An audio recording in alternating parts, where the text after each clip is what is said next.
berdasarkan hadis Abdullah ibn Amr, kataballahu maqadira al-khalaiq qabla an yakhluqa as-samawati wal ard bi 50,000 sanatin qala wa arshuhu 'alal ma. Allah Subhanahu wa taala mencatat takdir-takdir seluruh makhluk sebelum Allah ciptakan langit dan bumi 50,000 tahun, dan arsy Allah Subhanahu wa taala berada di air, berada di atas air. Ada juga yang mengatakan bahwa yang pertama kali diciptakan Allah adalah cahaya dan kegelapan, dan ini yang dikuatkan oleh Imam Ibnu Jarir. Ada juga yang mengatakan bahwa yang pertama kali diciptakanlah air. Ada juga yang mengatakan bahwa yang pertama kali diciptakan adalah al-qalam.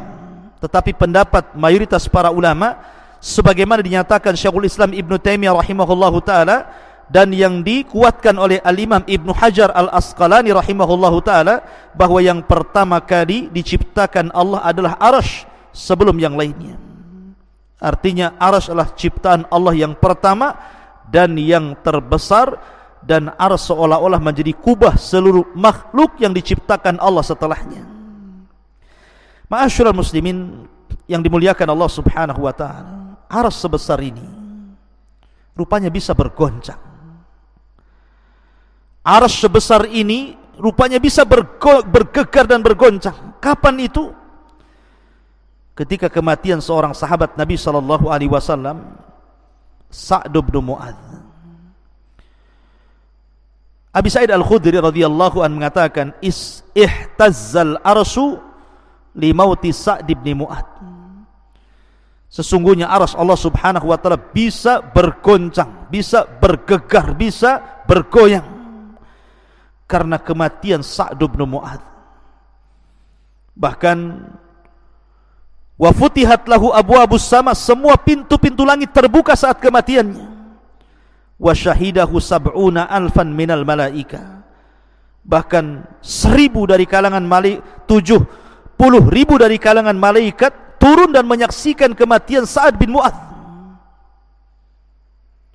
Walam yanzilu ilal ardi qabla dhalik, dan malaikat-malaikat tidak pernah turun sebelumnya kecuali karena kematian Sa'd ibn Mu'adz radhiyallahu anhu. Ma'asyiral muslimin yang dimuliakan Allah Subhanahu wa taala, inilah di antara keterangan tentang masalah arsy Allah Subhanahu wa taala. Lalu apa itu arsy? Arsy itu apa sebenarnya? Ma'asyiral muslimin yang dimuliakan Allah Subhanahu wa taala, kalau kita mengacu ke bahasa Arab, arsy itu memiliki beberapa makna. Yang pertama, arsy itu artinya singgasana raja.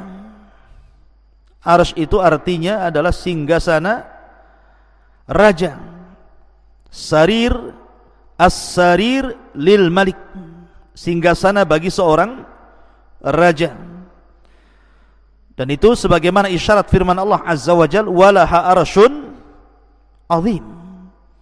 Ketika Hudhud melihat istana Ratu Balqis, maka Hudhud mengatakan di hadapan Sulaiman, walaha arsyun azim, dan wanita itu, ratu itu memiliki singgasana yang sangat besar. Artinya bahwa secara bahasa arsy itu as-sariru lil malik. Ada juga yang mengatakan secara bahasa bahwa arsy itu syaqful bait, atap rumah itu disebut arsy. Makanya ketika Nabi SAW menyebutkan tentang ruhnya syuhada, kal qanadil al-mu'allaqa bil arsy, seperti ruh yang diletakkan di kendil-kendil kemudian digantung di atap-atap arsy. Ada juga yang mengatakan yang dimaksud arsy secara bahasa itu artinya tiang dari sesuatu, tiang dari sesuatu. Kemudian juga ada yang mengatakan bahwa arsy juga, ada yang mengatakan bagian dari punggung kaki, bagian daripada punggung kaki, wallahu alam. Tetapi Al-Imam Ibnu Katsir rahimahullahu taala ketika menjelaskan tentang makna arsy Allah Subhanahu wa taala, ketika mereka mengatakan apakah kursi adalah arsy, Kemudian ulama menjawab bahwa kursi sendiri arsy sendiri. Adapun kursi adalah maudhi'u qadamar rahman, tempat berpijaknya kedua kaki Allah Subhanahu wa taala. Ini menurut pendapat yang paling sahih, dan arsy itu jauh lebih besar dibandingkan itu. Dan arsy adalah singgasana Allah Subhanahu wa taala yang memiliki tiang-tiang yang besar sekali, kemudian juga memiliki lebar yang luar biasa, memiliki besar yang sangat besar, dan dipikul oleh 8 malaikat atau 8 saf para malaikat.